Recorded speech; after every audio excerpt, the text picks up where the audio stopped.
औज़ुबिल्लाहिमिनश्शैतानिर्रजीम बिस्मिल्लाहिर्रहमानिर्रहीम। मेरा नाम इसम इंतज़ार मोहम्मद ख़ान है। मेरे वालिद का नाम निसार मोहम्मद ख़ान। ज़ात कौम हमारी पठान है, यूसुफ़ज़ई। इंडिया में रिहाइश हमारी इंडिया की है, पैदाइश भी मेरी खुद इंडिया की है और पैदाइश सन जो है 4/9/44 उम्र लिखी हुई है, जो पैदाइश की तारीख होती है। इंडिया में हम पैदा हुए, उस वक़्त तो हमें होश नहीं था। 2-2.5 साल के थे, ये पार्टीशन बन गई।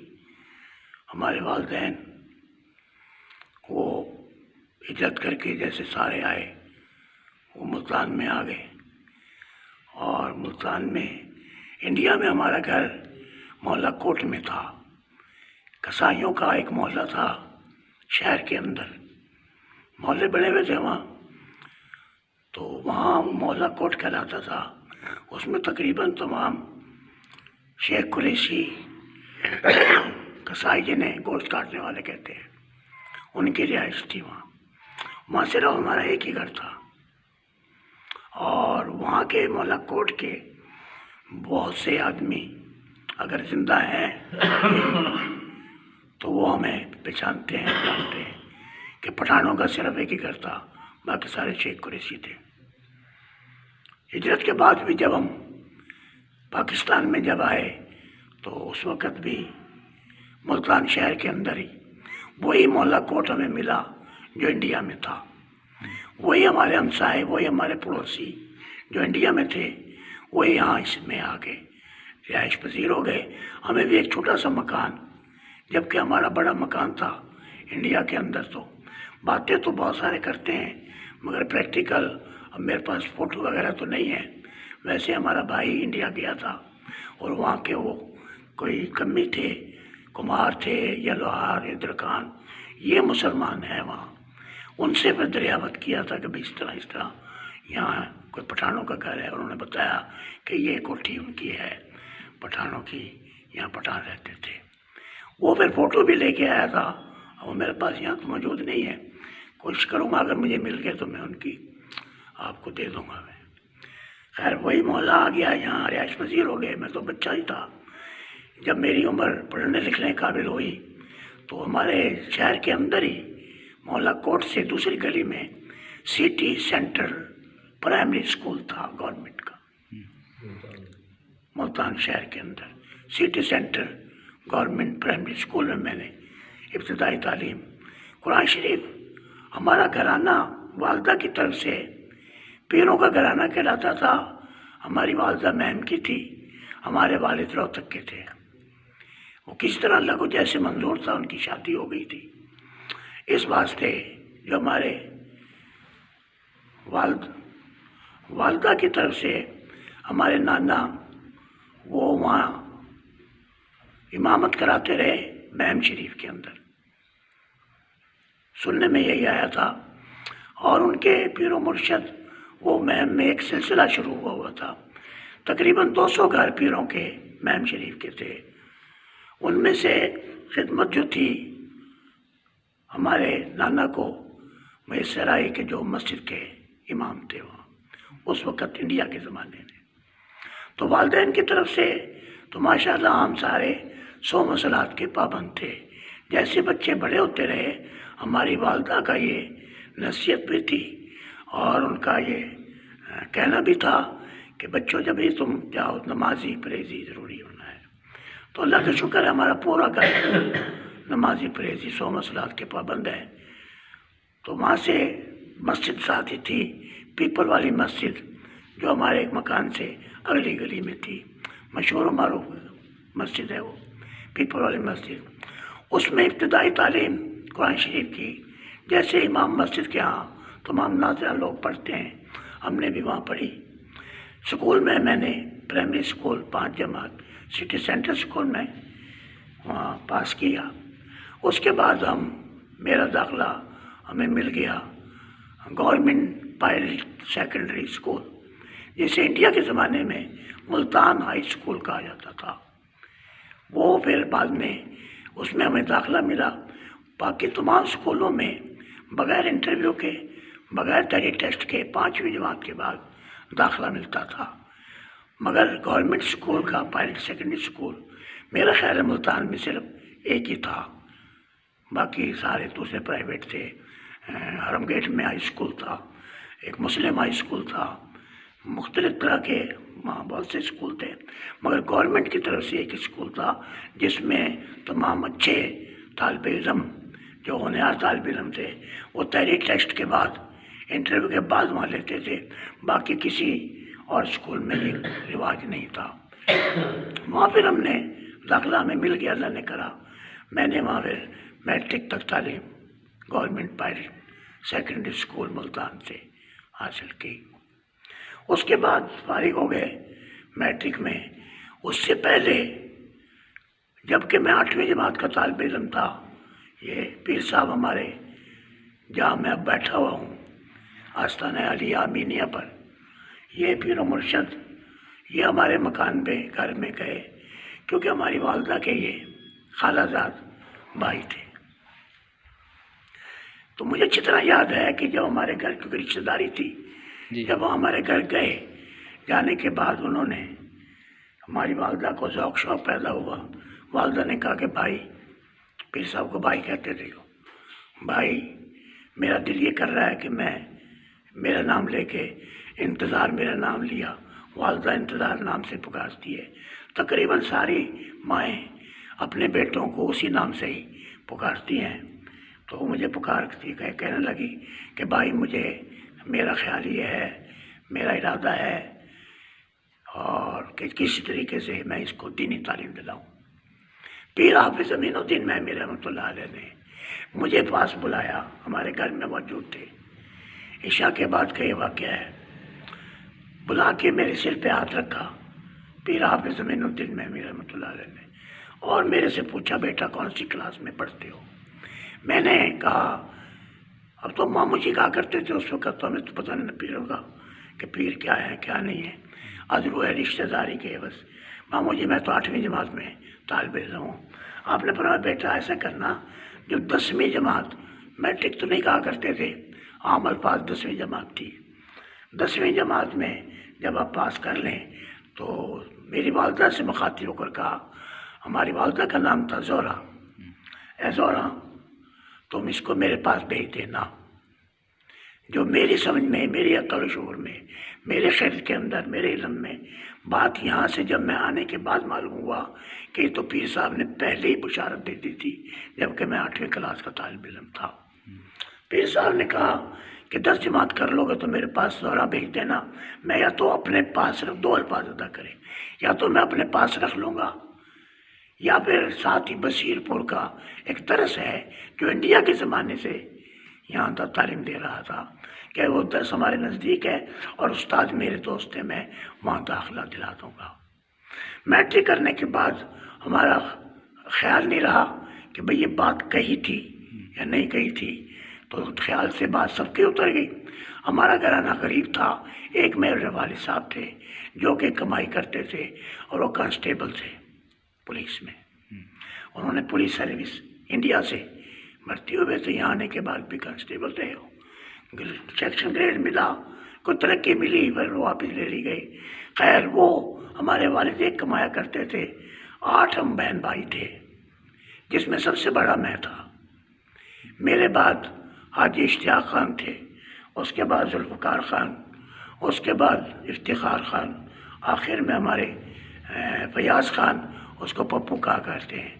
वो ये 5 भाई थे, 3 हमारी बहनें थी, 2 हमारे वालिदैन थे, यानी 10 आदमियों का एक कुनबा ख़ानदान। वो एक तनख्वाह पर गुजरे औकात होना बहुत मुश्किल था। जदादें वगैरह, जदाद वगैरह हमारे पास थी नहीं। इंडिया की जदादें ना तो कुछ कोशिश की जा सकी, कुछ बागात थे वहाँ हमारे, मगर वो वालिद ने ना महसूस किया कि वो लिया जाए, ना उसका वो जमा कराया। वो क्या कागज थे फार्म कि भाई जो इंडिया में छोड़ के आया यहाँ। उन्होंने अपनी मुलाजमत के सिलसिले में भागा दौड़ी करी तो मुलाजमत उनको मिल गई थी जो इंडिया में छोड़ के आए थे। तो मैंने फिर सोचा कि भाई ये अपने वालिदैन का साथ निभाना चाहिए, इमदाद करनी चाहिए। मैं मैट्रिक मैंने कर ली है, अब आगे तो ना तो उनको वालिदैन को कोई गुंजाइश थी हमारी तालीम हासिल करने के लिए, ना मैंने तालीम हासिल की। उसके बाद मैंने कोशिश की कि किस तरह मुलाजमत मुझे मिल जाए, नौकरी मिल जाए। तो कुछ अरसे के लिए मैं एक दुकान पे लगा, कपड़े की दुकान थी थोक की, वहाँ थोड़ा कच्चा सा काम किया। 60 रुपये महीने की तनख्वाह वहाँ थी। 60 रुपये माहवार। 1900 हाँ, ये 63 में मैंने मैट्रिक करा, 63-64 की बात है। और पुलिस की तनख्वाह 87 रुपये, 90 रुपये, आखिरी ग्रेड 90 रुपये ख़त्म हो जाती थी कांस्टेबल की। अब उसमें तो गुजरे औकात नहीं हो सकता था। 60 रुपये माहवार में मैं वहाँ लग गया, कुछ अरसे रहा। फिर मैं वहाँ से आगे मैं कोई सरकारी नौकरी, क्योंकि मैट्रिक तालीम थी उस वक्त, मैट्रिक तालीम बहुत बड़ी मानी जाती थी हमारे, जब हमने मैट्रिक किया। तो यहाँ तक कि हमारे ताए ने खुशी मनाने के लिए कि मेरे भतीजे ने मैट्रिक कर लिया है, बादशाह भेजा था बैंड घर पे बजाने के लिए, शादियाँ नहीं बजाए, खुशी के लिए उन्होंने मैट्रिक कर लिया है इस वास्ते। खैर फिर मैंने कुछ अरसे काम किया निश्तर कॉलेज मुल्तान में अस्पताल है, उसमें ऐसे इंक्वायरी क्लर्क। बड़ा गेट, आपने कभी गए हो तो देखा हो, निश्तर कॉलेज का बड़ा गेट है। बड़े गेट से अंदर जब दाखिल हों तो दाएं साइड पे एक नक्शा पूरे निश्तर कॉलेज का बना हुआ है, उसके पीछे, नक्शे के पीछे मेरा दफ्तर था। 8 घंटे हम वहाँ सर्विस किया करते दफ्तर में काम, ऐसे इंक्वायरी क्लर्क। इंक्वायरी क्लर्क का मतलब ये था हमारा कि जो भी निश्तर कॉलेज में दाखिल होगा मरीज़, वो हमारी पर्ची के बगैर, इंक्वायरी क्लर्क की पर्ची के बगैर वो दाखिला नहीं मिलता था। रेफर करता था डॉक्टर कि जाओ जी तुम्हें दाखिला मिल गया है, 1 वार्ड में, 2 वार्ड में, 3 वार्ड में, 4 वार्ड में। 8, 9, 10, 12 वार्ड थे निश्तर कॉलेज के।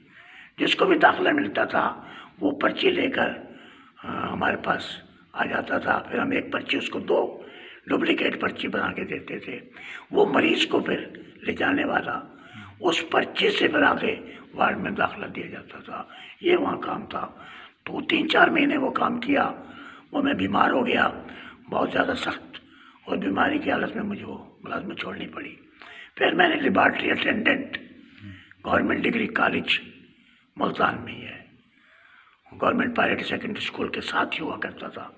अब तो पता नहीं, काफ़ी अर्सा हो गया, देखा नहीं क्या हुआ क्या नहीं हुआ उसका। फिर वो लड़कियों का डिग्री कॉलेज बन गया था, अब पता नहीं क्या हालात होंगे। उसमें मैंने लेबॉर्ट्री अटेंडेंट काम किया। उसके बाद मैंने फिर सर्विस, क्योंकि गुजरे औकात तो था नहीं, मैंने भाई बहन छोटे थे, मैं ही बड़ा था। फिर मैंने कोशिश की, मैं भर्ती हो गया रेलवे में मुल्तान। भर्ती होने के बाद मेरी पोस्टिंग हुई खानेवाल शेड में, Khanewal shed, loco shed Khanewal, as a tool checker.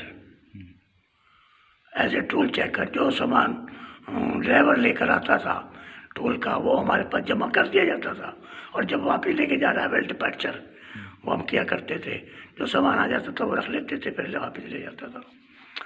वो ड्यूटी थी वहाँ 8 घंटे शिफ्ट वाइज।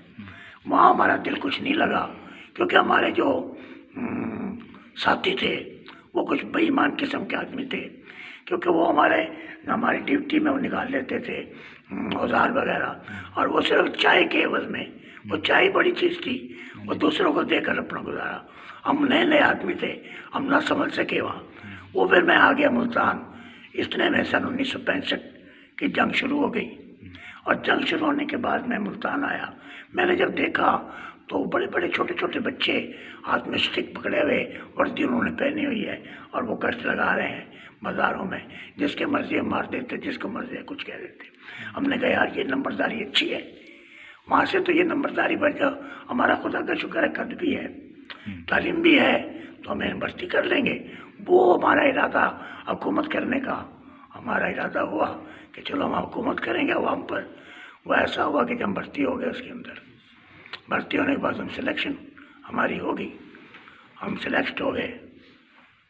उन्होंने ऐसा किया कि हमें वहाँ से कैद कर लिया, एक किस्म का बॉन्ड कर दिया हमें, हमारा निकलना महाल हो गया वहाँ, क्योंकि जंग का दौर था और जंग में सारे ही ट्रेंड अनट्रेंड उस सबको भेज रहे थे, क्योंकि अनट्रेंड को तो ये था हमें वहाँ परेड ही परेड ये सिखाई गई कुछ देर के लिए सुबह शाम तक।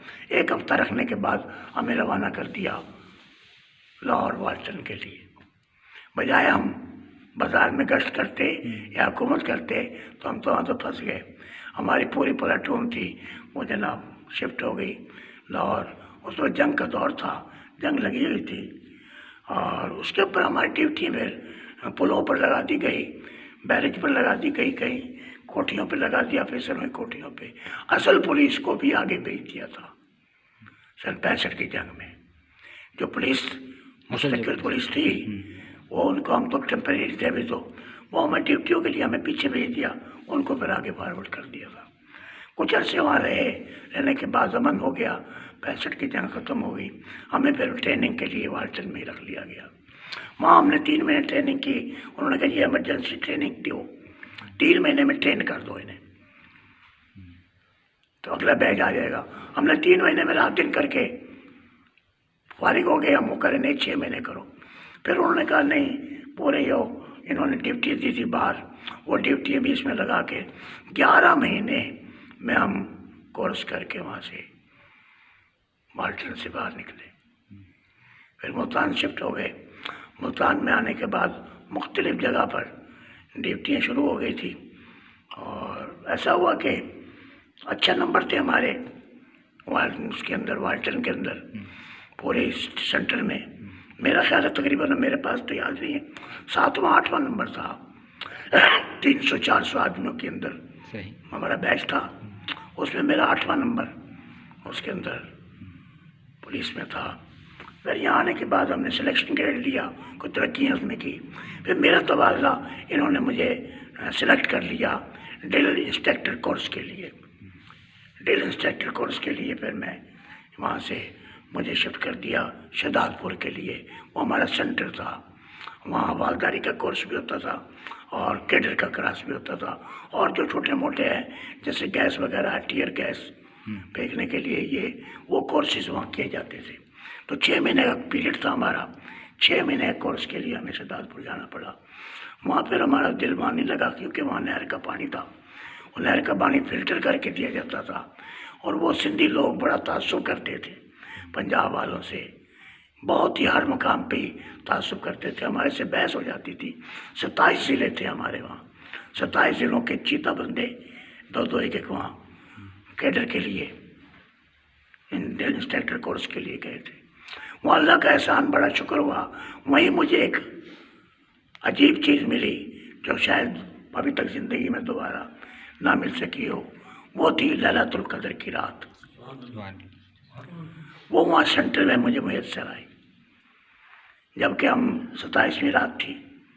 और मस्जिद में हमने जो कुछ इबादत हमारे से हो सकी, जैसे मौलवी मुल्ला ने बताई, कभी 2 नफल हैं, 4 नफल हैं, 7 नफल हैं, 10 नफल हैं, वो हमने नफल पढ़े।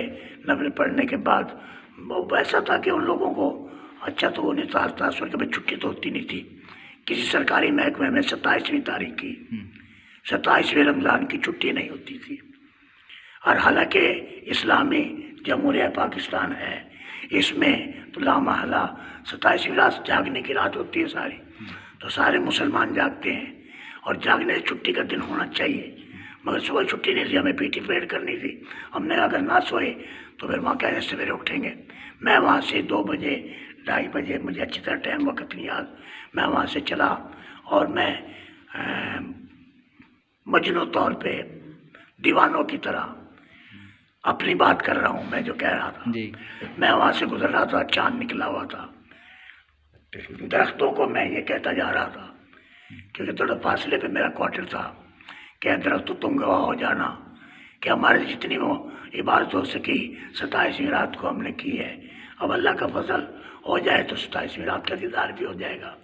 ये मैं अपनी ज़ुबान में, अपने मन में, ये वहाँ से मैं कहता हुआ अपने क्वार्टर में चला गया। क्वार्टर में हम 4 आदमी थे, उनके लिए एक कमरा था और कमरा अंदर से बंद था क्योंकि वह लाइट नहीं थी हमारे उसमें। लाइटें वगैरह जलाया करते थे उस सेंटर में। मेरा ख्याल 66 की बात हो गई, वो मैं टाइम देख के बता सकता हूँ, अब तो मेरे पास उसका वो नहीं है। खैर मैं चला गया वहाँ जाने के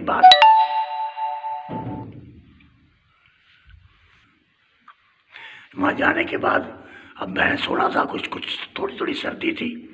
मैंने अपना बिस्तर देखा, वो बत्ती वगैरह जला के और बिस्तर में फिर मैं लेट गया क्योंकि वहाँ की जो चारपाइयाँ थी वो मेरे कद से छोटी थी।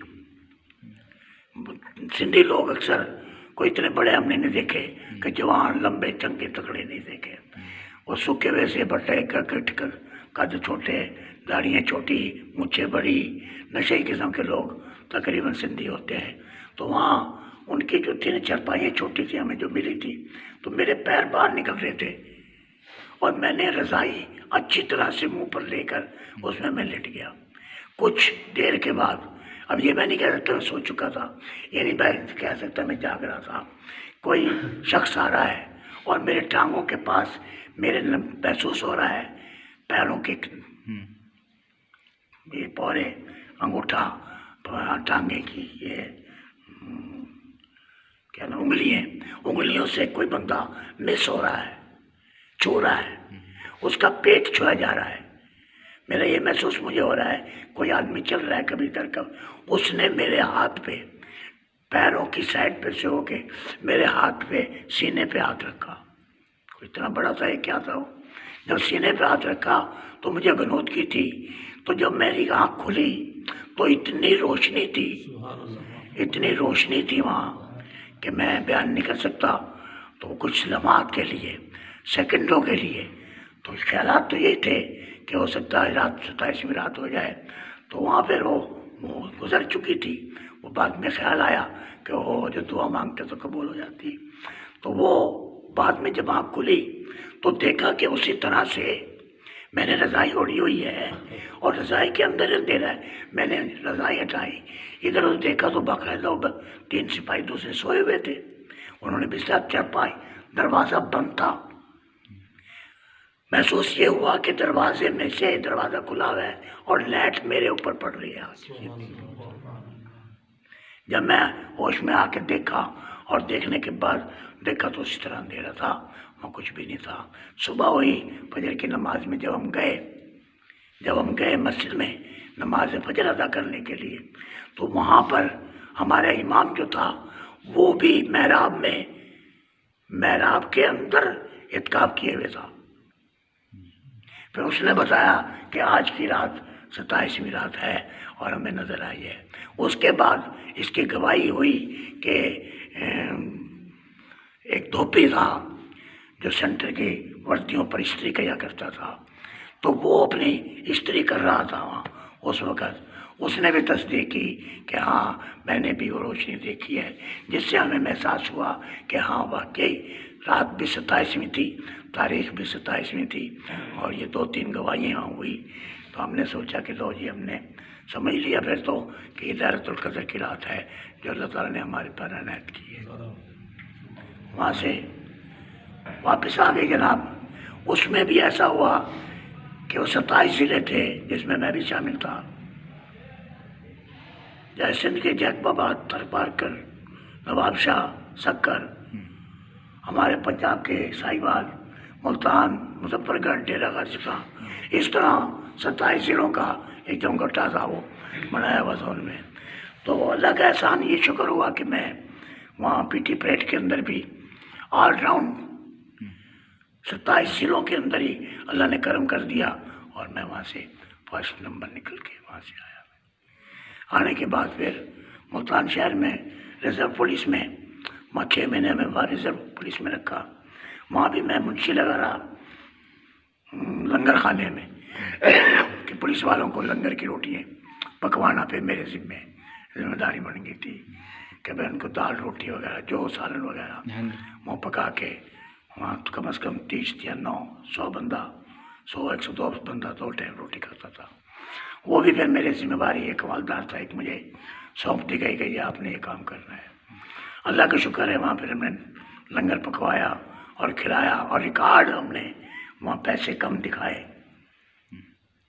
रिकॉर्ड पैसे कम दिखाए। 25 पैसे एक वक्त की रोटी के हमने निकाल के दिए, क्योंकि पहले वाले लोग ऐसे करते थे, वो जाओ अपने ऑर्डर दिया, मंगा लिया सामान और चला लिया। मैं खुद अपने साइकिल पर जाकर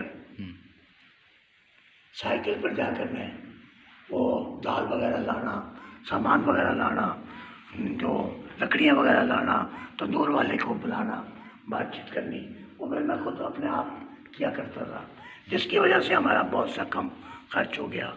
वहाँ 25 पैसे भी आदमी एक वक्त का, यानी 50 पैसे, यानी एक टाइम के, एक दिन के 8 आने रोटी। पूरा ग्रुप की थी 25 पैसे की, एक फी आदमी थे 25 पैसे, एक आदमी के पैसे 25 पैसे खर्च, एक टाइम का, 2 टाइम की रोटी का 8 आने, तो 15 रुपए एक महीने के खर्चा, वो खर्चा है 15 रुपये। तो अल्लाह ने करम करा, फिर वहाँ से भी हम निकलिए बाहर। फिर कुछ कबीर वाले में मैंने सर्विस की, वहाँ बैंक था, नेशनल बैंक मेरा ख्याल था, उस बैंक में 3 महीने के 6 महीने वहाँ लगाए। फिर मैं खानेवाल में आ गया, खानेवाल में कुछ अर्से काम किया थाने में। उसके बाद फिर वापस चला गया मुल्तान शहर में, क्योंकि तबादले होते रहते थे। वहाँ से घूम के फिर मुझे मुंशी बना दिया गया मेलसी के अंदर, सिटी मेलसी का है, मुंशी बना दिया, नायब मॉरल जैसे कहते हैं, एक मॉरल होता है, एक नायब मॉरल, और मैं नायब मॉरल बना दिया गया। मेरे ऊपर हवालदार था या मैं था, 2 आदमी से 17 सिपाही हमारे नीचे काम करते थे, जिस तरह चाहे उनसे काम हम ले सकते थे, वो लेते रहे। जब वहाँ पर पहुँचे, हम शुरू किया काम, शुरू करने पे तो हमारी आदत तो माशाल्लाह शुरू से हमारे ख़ानदान की, माँ बाप की हिदायत, नसीहत, वसीयत यही थी कि नमाज रोज़ा, सौम सलात के पाबंद थे। वहाँ भी हमने नमाज रोज़ा किया। इधर जहाँ से अब मैं आस्थाने पर बैठा हुआ हूँ, ये पीर हाफिज़ ज़मीनुद्दीन महमी के जो जमाई थे, आप विशाल फरमा गए थे पीर साहब। तो जब मैंने मैट्रिक किया तो सन 64 में आपने विशाल फरमा लिया, 63 में मैंने मैट्रिक किया था। 63 में मैट्रिक करने के बाद तो ख्वाब व ख्याल में बात ही नहीं रही थी कि भाई ये बात भी करनी है, ये बात होनी है कि यहाँ आना है। इस तरफ से लाइन किसी की थी नहीं, रोज़गार में फंसे रहे। वहाँ से फिर किसी तरीके से हमारे एक मामू हुआ करते थे, अल्लाह ने गरी के रहमत करे, विशाल फरमा गए, हबीबुर रहमान उनका नाम था। सही मामू से वो एक ही थे। 3 बहनें थी हमारी, वालदा, एक भाई था। वालदा हमारी 3 बहनें थी और एक ही उनका भाई था। तो उनकी भी 12 एकड़ अराजी, यहाँ भगवाना है नज़दीकी भगवाना, उसके अंदर हमारे मामू की ज़मीन 12 एकड़ अराजी वहाँ थी। 2 एकड़ उन्होंने मौलवी खरीद ली थी। 12-14 एकड़ के अराजी के मालिक थे हमारे मामू। तो उन्होंने और हमारी वालदा ने कोशिश करने के बाद कि भाई मेरा रिश्ता यहाँ हो जाए। पीर साहब की नवासी थी और उसका रिश्ता चाहिए था, क्योंकि यहाँ ये हमारी तीसरी पुश्त थी। मौलवी साहब पीर साहब के पास भी नरीना औलाद नहीं थी, तो अपनी लड़की, एक ही लड़की थी, उसकी शादी निकाह मौलवी मोहम्मद शफी से कर दिया था। उनके पास भी लड़का हुआ था, पीर साहब पे 4 शादियाँ की थी पीर साहब ने, उनके भी लड़के हुए थे, मगर वो बचपन में विशाल फरमा गए थे। तो एक ही लड़की बाकी थी। एक लड़की मौलवी मोहम्मद शफी को दे दी गई। मौलवी मोहम्मद शफी के भी लड़का पैदा हुआ और एक नसीम पैदा, उसका नाम नसीम था, पीर साहब की नवासी थी। तो फिर मेरा सिलसिला शुरू किया। फिर मेरे मामू ने और मेरी वालदा ने मिल के फिर यहाँ रिश्ते की बातचीत करी। तो मौलवी साहब ज़रा सख्त दिमाग के आदमी थे। मेरे ससुर जो थे, उन्होंने पहले तो इनकार किया, बल्कि यहाँ तक बात हो गई थी कि अपनी बच्ची की वो बात पक्की कर रहे थे खानेवाल में एक तरस में, और हाथ रुपया भी रखे आगे थे। तो हमारी भाई हमारे मामू को पता लगा कि ये तो बात ठीक नहीं रही, ये रिश्तेदारी कैसे होगी। वो लोकल थे, डेरा गाजी का आदमी था, वो सराय की ज़मीन बोलते थे जुबान। वो कहने जी वो तो सारा गांव रांगड़ों का है, राजपूतों का है, महाजनों का है, और ये एक लोकल होगा, क्योंकि फिर वो घरों में आना जाना तो फिर होगा।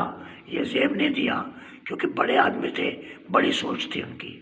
आजकल का माहौल तो नहीं है, जिसको मर्जी आवे दे दे, जिससे मर्जी आवे कर लें, मगर उनकी सोच ये थी कि भाई पूरा ख़ानदान है, ये घर है, ये लोग हैं, ये हमारे ही हैं, तो इसमें ऐसा ना हो कि कोई गैर दूसरी कौम का या दूसरी ज़ुबान का बंदा यहाँ आ जाए। तो उन्होंने कोशिश करके फिर मेरी बातचीत कराई। तो हमारे ससुर ने शर्त लगाई कि पुलिस से इस्तीफा देना पड़ेगा, और दाढ़ी, उससे पहले दाढ़ी हम कटवाया करते थे, हम कोई पैदाइशी वाली तो थे नहीं, बस वो फिर उन्होंने दाढ़ी वगैरह रखनी पड़ेगी, कुरान शरीफ पढ़ना पड़ेगा, तो फिर आपको फिर यहाँ बातचीत हो सकती है। तो उसी तरह मैंने फिर किया कि मैंने पुलिस में इस्तीफा दिया। हालांकि हमारा कानून नहीं था, इस्तीफा उसने मंजूर नहीं किया एसपी ने। उन्होंने कहा यार 2 महीने पहले इतला दो या 2 महीने की तनख्वाह जमा कराओ अगर आपने पेंशन ली है, इस्तीफा मंजूर कराना है तो। फिर हमने फौरी तौर पर 2 महीने की तनख्वाह जमा कराई। क्या हम तनख्वाह लिया करते थे पुलिस से, फिर हमें घर से देनी पड़ी 2 महीने की तनख्वाह। 2 महीने की तनख्वाह दी, और दाढ़ी हमने रख ली थी उस वक्त ही। कुरान शरीफ सुनने के लिए हमारे यहाँ हाफिज रौनक अली साहब होते हैं, पीर साहब के शागिर्दों में से समझो, मुरीद भी हैं, शागिर्द भी हैं। तो उनको भेजा मेरे ससुर ने मेलसी में, जबकि मैं वहाँ मुंशी था। मेरे पास सिटी में पहुँचे ये। वहाँ पहुँचने के बाद उन्होंने फिर मेरा कुरान शरीफ सुना, ये तस्दीक होगी, दाढ़ी रख ली, इस्तीफा दे दिया। फिर मेरी यहाँ शादियों के लिए काम बन गया, यहाँ शादी हो गई। जब शादी हुई तो जब शादी से पहले एक वाक़या वो बड़ा मशहूर है। वो शादी से पहले ऐसा हुआ कि हमारे एक मीर साहब होते हैं भगवाने के, वो मालिक समझे जाते थे। भगवाने में भी एक दर्स है। दिहाड़ी में जो आपके साथ वो सूफी बशीर के साथ जो हुआ, वो तो फिर ये था मेलसी के अंदर देखने के लिए, और मेलसी में मैं मुंशी लगा हुआ था। मैंने सिपाहियों को भेज दिया कि सिटी में जाके जिनके दुकानें बड़ी हुई हैं या रेड़ियाँ खड़ी हुई हैं जिसमें नाजायज़ तजावज़ात में से, वो सारों का चलान करके लेके आओ। वो चलान करके मेरे पास लेके आए सारे, कोई 35-35 चलान थे मेरे पास। वो मेरे पास लेके आ गए। तो सूफी बशीर, जो कि बाद में पता लगा कि ये भी इस आस्थानों वालों से जो इनके पीर मुर्शद हैं, वहाँ से इनका राब्ता इंडिया से चला आ रहा है। मेलसी का रहने वाला सूफी बशीर, वो यहाँ आया करता था, और भले वक्तों में आपने तो पता नहीं सुना कि नहीं, नारे लगाया करता था वो ऊंची आवाज़ से। मैम से ताल्लुक़ रखा, मैम का रहने वाला था वो भी। वो वहाँ कुल्फे बेचा करता था मेलसी सिटी के अंदर। जब मैंने चलान इकट्ठे किए, चलान करने के बाद हमने आगे मजिस्ट्रेट के पास भेजने थे ताकि उन्हें जुर्माने वगैरह हो जाए।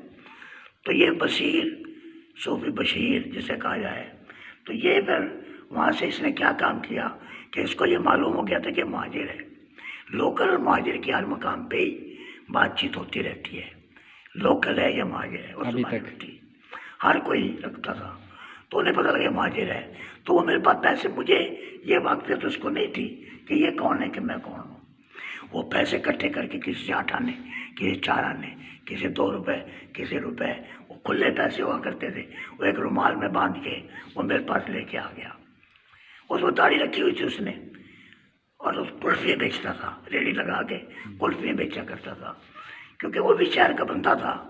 और जितने छापड़ियों वाले, कुल्फियों वाले, रेडियों वाले, वो एक समझ लो उनका एक वो बड़ा बना हुआ था, सरपरस्त था या चेयरमैन था या कमेटी बनाई हुई थी उन्होंने।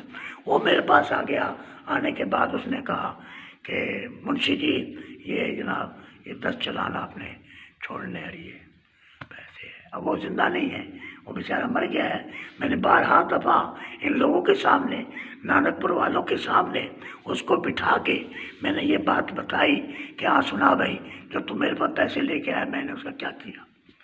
मैंने वो पैसे उसके मुंह पे मार दिए थे उस वक्त, जबकि हमारे आपस में वाक़ियत नहीं थी, कुछ भी नहीं था कि हम कौन है तू कौन है। वो पैसे मैंने फेंक के मारे, वो पैसे सारे बिखर गए। 52 थी, 54 थी, 58 थी, उसमें सिक्के हुआ करते थे, वो सारे बिखर गए। मैं कहा उठा, खबीस यहाँ से उठा के ले जा, तो वैसे आ जा, वैसे सिफारिश कर ले, ये क्यों लेके आया तू, और अंदर खबरदार है मेरे पास आया तो।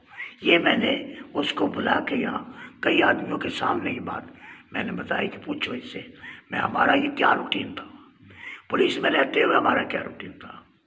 और वहाँ एक और वाक़या ऐसा हुआ कि वहाँ अगर सुन थाने के अंदर हमारी सिटी थी, चौकी थी, वो थाना था, थाना अलग था, उसकी इंस्पेक्शन हो रही थी, एसपी ने इंस्पेक्शन वहाँ थानेदार ने, SHO ने एक चोर जिसका इंदराज नहीं किया गया था FIR में, वो मेरे पास भेज दिया कि रात तुम अपने पास रखो इसको, सवेरे हम तुम्हारे से ले जाएंगे, कि इंस्पेक्शन करने में हवालात में जितने बंदे होते हैं सब दिखाने पड़ते हैं। तो FIR में दर्ज नहीं था वो, उसने मेरे पास भेज दिया। मैं चलो, मैंने उस चोर को, चोर था वो, मैंने उसको रोटी खिलाई, सिगरेट पिलाई, और मैंने साथ ही कमरा था, कमरे के अंदर मैंने उसे बंद कर दिया कि भाई तू रात यहाँ गुजार दे। उसमें चारपाई बिस्तरे थे, मैं कहा तू रात यहाँ गुजार दे, सुबह फिर ले लेंगे। बाहर मैंने हथकड़ी लगा दी, जो उससे खोल के अगर उसके लगाए रखता तो शायद बच जाता, मगर क्या था, उसने जाना था। मैंने हथकड़ी बाहर दरवाजे में लगा दी, उसे अंदर ढक दिया। सुबह फजर की नमाज के वक़्त में निकल के बहादुर खां की मस्जिद है मेलसी शहर के अंदर, बहादुर खां की मस्जिद कहलाती है, उसमें मैं जमात से नमाज़ पढ़ने के लिए, फजर की नमाज़ पढ़ने के लिए जब मैं चौकी से निकला, सिटी से निकल के वहाँ जाने लगा, तो एकदम निगाह मेरी पड़ी, रोशनदान में से रस्सी नीचे लटक रही थी, रोशनदान में से रस्सी नीचे लटक रही थी। अब मैंने कहा कि हम इसके पीछे चलें, रस्सी के पीछे, तो जमात चली जाएगी। तो ऐसा करके नमाज पढ़ ले, फिर आके देख लेंगे जैसे भी। वो तो हो गया जो होना था। मुझे उसी वक्त शक हो गया कि वो चोर जो था ना भाग गया रात को। मैंने नमाज पढ़ी, फजर की नमाज पढ़ के कुछ नमाजियों को अपने साथ लिया। साथ लेने के बाद मैंने उन्हें गवाह बनाया। मैं कहा भाई ये देखो, ये रस्सी लटक रही है, अब अंदर आ जाओ। मैं उन्हें अंदर ले गया, दरवाज़ा खोला तो उसने क्या किया था, चोर ने रस्सी बांधी चरपाई के साथ। रोशनदान तो ऊंचा है ना, जैसे ये रोशनदान है, ये ऊंचाई पे है ना, यहाँ तो नहीं बंदा जा सकता। इस रोशनदान में से उसे निकलना था, तो रस्सी को चरपाई से बांधा और चरपाई के साथ वो चरपाई ऊपर चली गई, वो रस्सी पकड़ के नीचे सड़क पे आ गया, चरपाई आगे फंस गई रोशनदान में, उसका बाजू, उसका शेरू वहाँ लटकी खड़ी है वो चरपाई, वो निकल के और भाग गया। बड़ी परेशानी हुई कि मैं पुलिस और SHO क्या दूँगा, चोर तो गया भाग। खैर अल्लाह ने रहम करा, उसने 2 दिन के बाद मंगाया, मैंने जाके उससे सच बात कर दी।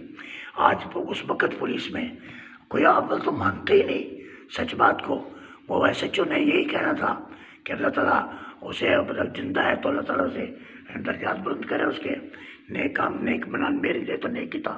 मैंने उससे कहा भाई इस तरह बात थी, और मैं उसे बंद करके नमाज़ पढ़ने जब गया, कमरे बंद किया था और वो जनाब भाग गया, चला गया मेरे से। अब मेरा भी ख्याल यही था कि वो रपट लिख के मुझे मुअत्तल कर देता। चोर का सिपाही के पास से भाग जाना ये तो जुर्म है, तो उसकी एक रपट लिखनी थी, रपट लिखने के बाद में पारी मुझे मुअत्तल कर देता, बाद में जो कुछ होता देखा जाता। खैर उसने कहा ठीक है, अगर चला गया तो कोई बात नहीं। कुछ दिन के बाद क्योंकि मेरा राब्ता था थाने में, पर्चा रोज नामचद दिया करता था मैं, रोज़ का रोज़ हालात बताया करता था, लिख के देते थे वहाँ। तो जब मैं एक दफ़ा गया वहाँ तो मैंने देखा, जब मैं गुजरा तो हवालात थी वहाँ, जब मैंने देखा तो वही आदमी, वही चोर जो भागा था मेरे से, वो अंदर बड़ा हवालात में बैठा है। मैं SHO साहब के पास गया, सलाम किया, उसे सलाम करने के बाद हजूर थोड़ी देर के लिए मेरे साथ सड़क दरवाजे तक, और नहीं खैर तो ये खैर है, थोड़ी सी आ जाओ बस। वो मेरे साथ चल के आया। आने के बाद मैंने उससे कहा, मैं कहा SHO साहब देखो, इससे पूछो ये है वो चोर जो मेरे से भागा था। अब इससे आप दरियावत करें कि आपके दिल में अगर ये बात थी कि मैंने पैसे लेके छोड़ दिया, ये मौजूद है, मौजूद अब तो हाजिर है, फिर पकड़ा गया हो तो मैंने उससे कहा मैं खबीस आदमी, मैंने तुझे रोटी भी खिलाई, तुझे रखा भी, अच्छी तरह सिगरेट भी पिलाई, तुझे रोटियाँ 2-3 टाइम खिलाया, और तूने मुझे ये सलाह दिया, तूने तो मेरी पेटी उतार दी थी ना बच्चों, अब तो नहीं बच सकता। अब मैं जाके कहूँगा इसके ऊपर एक दफ़ा मेरी तरफ से लगा दे, ये मफरूर है, भागा हुआ है। मैं कहा अल्लाह के बंदे तूने ये मरिया जड़ दिया। वो अल्लाह ने रहम कर दिया, ऐसे चुप दिखाया। कहना मैंने तो आपकी बात पहले मान ली थी कि ठीक है भाग गया हो। मैं कहा यही था जी वो भागा हुआ, इससे दरियाफ्त कर लो, मैंने क्या पैसे लिए क्या करा। अल्लाह का एहसान है, जितने अरसा भी रहा अच्छी तरह हमने वक्त गुजारा वहाँ, कोई ऐसी बात नहीं करी, कोई ऐसी रिश्वत भी नहीं ली हमने, क्योंकि इस महकमे में तो माशाल्लाह ये कौन आदमी है कहे। हाँ ये सुनने में आया है कि अगर कोई आदमी पुलिस में रहता हुआ रिश्वत ना लेवे तो अल्लाह का वली होता है वो। क्योंकि हमारे सिलसिले में ख्वाजा मुजफ्फर अली खान साहब इंस्पेक्टर पुलिस हुए हैं, जो कि साईं तवक्कल शाह रहमतुल्लाह अलैह के खलीफाओं में से हैं, खलीफाओं में से हैं ख्वाजा मुजफ्फर अली खान साहब। ये इंस्पेक्टर थे पुलिस में। जब इंस्पेक्टर थे पुलिस में तो वहाँ कत्ल हो गया। कत्ल होने के बाद अंग्रेज़ों का दौर था, हिंदुस्तान का दौर था। अंग्रेज़ आ गया, वो कहने लगे कि तुमने रिश्वत ली है, इस केस में आपने रिश्वत ली है कत्ल के केस में, और मुलजिम छोड़ दिए, वहाँ आपके मुजरिम थे उनको तुमने छोड़ दिया। आपने कहा चलो ठीक है, सुबह फैसला रात का वक्त है, मैं क्या बताऊँ आपसे। सुबह हो गई, कह जी ये मेरा घोड़ा है, इस घोड़े को आप अपनी तरफ से रात का भूखा है ये, अगर नहीं तो इस घोड़े को बांध लें आप, सारे दिन बांधें, शाम को इसको घास पट्टा डाल दें, ये खा लेगा कि नहीं खा लेगा देख लो। अब उन्होंने अच्छी, वो तो बड़े वारसराय क्या हुआ करते थे, वो अंग्रेज़ थे, वो तो उसी दौर में अच्छी घास मंगाने का हुक्म दे दिया, अच्छी घास लाकर घोड़े के आगे डाल दी। इंस्पेक्टर ख्वाजा मुजफ्फर अली खान साहब का घोड़ा, उस वक्त घोड़े पर मार्च हुआ करती थी, घोड़े पे ये गश्त हुआ करती थी, घोड़े पर सवार घोड़ा भी एक बड़ा आलाकार था, पुलिस में भी और फौज में भी। तो उसको वहाँ से कहा कि भाई घोड़े को डाल दी गई घास, उन्होंने अपने पैसों से मंगाया, घोड़े ने मुंह लगाया, पीछे हट के खड़ा हो गया। घोड़े ने मुंह लगाया घास के, हरी हरी घास थी, रात का भूखा था, उसने घास नहीं खाई। उन्होंने कहा ये तो शायद तुमने पेट भर रहा था और रात को भर दिया होगा, चलो अब तुम बांध लो। तो कहा देखा करते कानूनी आदमी थे, अंग्रेज तो देखता था, तजर्बे करता था, वो पहुंचता था मकाम तक कि इसका मकाम क्या है असली। उसने कहा अच्छा चलो हम इसको देखेंगे। वो सारे दिन भूखा रखा, भूखा रखने के बाद शाम को फिर घास मंगाई, घास मंगा के काट डाली, उसके आगे नहीं खाई। ख्वाजा मुजफ्फर अली खान साहब ने कहा ये रही 2 आने की घास ले आओ, 2 आने की घास लेके आ गए और उसके आगे रखी और उसने खा ली। उन्हें जी मेरी तरफ से इस्तीफा है, अगर इसमें रिश्वत लेता तो मेरा घोड़ा भी आपकी घास खा सकता था, मेरा घोड़े ने भी घास नहीं खाई है आपके पैसों से, ये मेरे पैसों से इसने गाड़ा घोड़ खाई, मैं रिश्वत नहीं लेता, लिहाजा मेरे तरफ से इस्तीफा है। आपने ये बात उन्होंने क्या क्या इस्तीफा लेके चले। ख्वाजा मुजफ्फर अली खान साहब जो साईं तवक्कल शाह रहमतुल्लाह अलैह के खलीफा है और हमारे सिलसिले से उनकी निस्बत है, उन्होंने भी नहीं खाई। अल्लाह का एहसान, अल्लाह का शुक्र है, फिर मैं यहाँ आ गया। सन 1969 में मैं यहाँ तुम्हारे नानकपुर में वार्ड हुआ। पुलिस की नौकरी 5 साल करी, 5 साल सर्विस की, उसमें मैंने ड्रिल इंस्पेक्टर कोर्स भी किया, तरक्की भी कुछ हुई, मेरा तबादला भी हो गया था उस वक्त मशरक़ी पाकिस्तान में। जब पीर शफात अली और रिश्ते में जो आज से पहले एक बात कर रहे थे रिश्ते के मतलब, सवाल किया इसने। मीर साहब हमारे नज़दीकी भगवाने के, समझो भगवाने में भी आस्थाना है ख्वाजा ऐनुद्दीन रहमतुल्लाह अलैह का, वो हमारे इनके अजीज़ हैं ख्वाजा अमीनुद्दीन के, तो उन आस्थाने से ताल्लुक़ है उनका। वो हमारे साहबजादा ख्वाजा सद्दीक़ अहमद साहब रहमतुल्लाह अलैह, वो उस वक़्त मसनदारा थे, सज्जादा नशीन थे सैदा शरीफ के, वो यहाँ लेकर आया। मेरा ख्याल है, मुझे ये याद नहीं कि वो किस मौका था, ख़त्म शरीफ थी या कोई उर्स थे। मैं शादी से पहले यहाँ आया हुआ था, शादी से पहले मैं यहाँ आया था। तो यहाँ बाहर सारे हज़रत साहब आए हुए थे। 2 कमरे हुआ करते थे कच्चे आस्थाने के, 2 कमरे थे बस, ज़्यादा तो था नहीं। उस कमरे के अंदर नीचे पराल बिछी हुई थी, आप जो थे चारपाई पे बैठे हुए थे। और उसका इरादा ये था मीर साहब का कि वो आस्थाना तो ले लिया था उसने, अपने भतीजे की शादी करती थी वहाँ, तो उससे ज़्यादा नसीब बन गया। उसका इरादा ये था कि तीनों तलम्बे शरीफ वाले भी पीर रहमत अली शाह और ये ख्वाजा महबूब आलम के खलीफाओं में से है। 3 खलीफा हैं, पीर रहमत अली शाह तलम्बे में, ऐनुद्दीन बबाने में, पीर अमीनुद्दीन ये नानकपुर के अंदर है। ये खलीफा है ख्वाजा महबूब आलम के। ख्वाजा महबूब आलम के साहबजादे थे ख्वाजा सिद्दीक अहमद। वो यहाँ आए हुए थे, बैठे थे चरपाई पे। तो मीर साहब ने कहा भाई आज साहबजादा साहब सिफारिश करो कि रिश्ता नसीम का, नवासी का, पीर साहब की नवासी का रिश्ता हमें मिल जाए। इरादा उनका ये था। बेटे वास्ते पता नहीं भतीजे का रिश्ता लेना चाहते थे वो।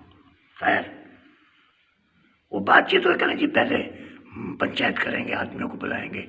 चक के चीदा लोग बुलाए गए और वहाँ बैठे। मैं भी मौजूद था उसमें, मेरा मामू भी मौजूद था, हबीबुर रहमान। उन्होंने बाहर खड़े होकर ये बात कही, क्योंकि वो भगवान के ज़िम्मेदार थे, 12-14 किले के मालिक थे। और मीर साहब भी वहाँ ज़िम्मेदार थे। बल्कि इंडिया के ज़माने से जब यहाँ आए तो नंबरदारी मीर शफात अली को मिल गई थी, भगवान की नंबरदार भी था, असेसर भी था जो फैसले करता था कत्ल वगैरह के इनके, वो भी था, और नंबरदार भी था। वो 14 जमात पढ़ा हुआ था इंडिया का वो मीर साहब, मीर शफात अली।